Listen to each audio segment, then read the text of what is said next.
Nous sommes à 20 jours de la présidentielle en Côte d'Ivoire et le PDCI, parti d'opposition, dénonce de nouvelles arrestations de membres du parti, des interpellations qui se sont multipliées ces derniers jours. Le point sur place à Abidjan pour TV5 Monde, Christelle Pire.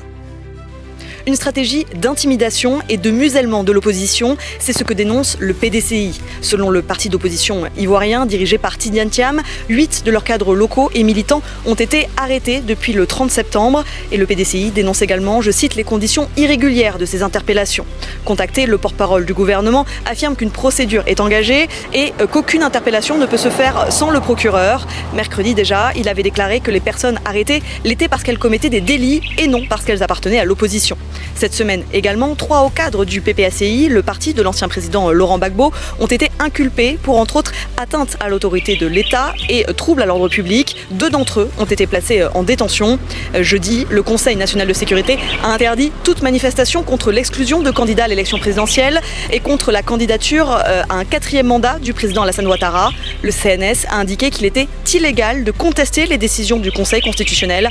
En réaction, l'opposition a reporté la marche qu'ils avaient prévue ce week-end. Nous évoquions hier soir cet accord économique parrainé par les États-Unis qui n'est toujours pas signé entre le Rwanda et la RDC. Eh bien, ça a suscité de vives réactions, notamment dans l'Est congolais.